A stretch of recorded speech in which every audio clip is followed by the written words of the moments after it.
ဒီကတော့ကျွန်တော်ကတခြားတဲ့မတူတမှုထူးခြားအောင်လို့ကျွန်တော်အမေးများရရပါတော့ကျွန်တော်ဘာကြောင်းအောင်ပြောပြနေလဲဆိုရင်သူကအိမ်မင်းမှာလုပ်လို့ရတယ် homemade fertilizer ဆို6မျိုးကိုကျွန်တော်တွေးပြပါမယ်အဲ့တော့ဒီအပေါ်မှာကြည့်လိုက်ပါကျွန်တော်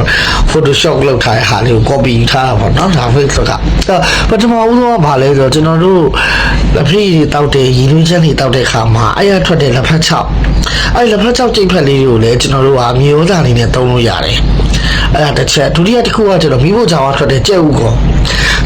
ဆိုလို့ရှိရင်တော့ဒီတိုင်းတော့မလုံးနဲ့ကြက်ဥကုန်လို့ကြက်ဥကြော်ပြီးတော့ဒီတိုင်းလွတ်ပြလိုက်တဲ့ဥစ္စာတွေကိုကျွန်တော်ရည်လေးပြအောင်စီးမယ်စီးပြီးတော့နေပူလေးခဏလမ်းပြီးတော့ဒါအဲ့ဒါကိုငရုတ်ချပွေနဲ့ပဲဖြစ်ဖြစ်ထုပြီးတော့ခြေပြီးတော့နှင်းစီပင်လိုမျိုးမြေကြီးတဲ့စိုက်တဲ့အပင်တွေမှာသုံးလို့ရတယ်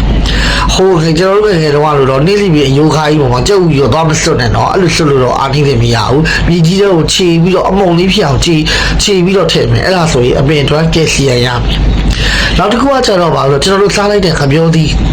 ခပြောကိုဖြစ်နိုင်မယ်ဆိုလို့ရှိရင်တော့ခပြောကိုတော့ကျွန်တော်တို့အချောက်လန်းလိုက်ပါလုံးဝ6လန်းလိုက်ပြီး6တော်ကို80ရာခိုင်နှုန်းလောက်ကို6သွားပြီဆိုကျွန်တော်ရှိရင်ငရုတ်ချပွေးနေပဲဖြစ်ဖြစ်တစ်ခုနဲ့ထောင်းပြီးတော့အမုံကျိတ်လိုက်အဲ့အမုံကိုလည်းကျွန်တော်တို့ကအပင်ကိုကျွေးလို့ရတယ်အဲ့တော့ဘာတက်ရမှာလဲဆိုတော့ခပြောအခုကတော့ပိုတက်ဆီယမ်တက်ရတယ်ပိုတက်ဆီယမ်တက်ရတဲ့အတွက်ကျွန်တော်တို့အပင်တွေအတွက်အသီးပွင့်အတွက်ရန်အားကောင်းတယ်ပြီးတော့နောက်တစ်ခုကကျတော့ကျွန်တော် coffee တောက်တယ် coffee တောက်တဲ့ခါနဲ့ coffee ကထွက်တဲ့ coffee ချိတ်ဘက်တွေလို့အဲ့ဒါတွေကိုလေးရှိရင်ကျွန်တော်တို့ကအသုံးပြုလို့ရတယ်အဲ့တော့ဘယ်လိုအသုံးပြုမှာလဲဆိုတော့အရှိမအပေါ်မှာပြောခဲ့တဲ့လက်ဖက်ချိတ်ဖက်တို့ coffee ချိတ်ဖက်တို့ဒီကောင်ကကျတော့ကျွန်တော်တို့ဘူကာရှိမျိုးသားလုပ်တဲ့ခါမှာလည်းအသုံးဝင်တယ်လို့ကိုယ့်အကူအပင်ကိုထိုင်ရကျွေးမယ်ဆိုလို့ရှိရင်လည်းကျွေးလို့ရတယ်ကျန်တဲ့တစ်ခုကတော့ဘာလဲဆိုလို့ကျွန်တော်တို့အများစု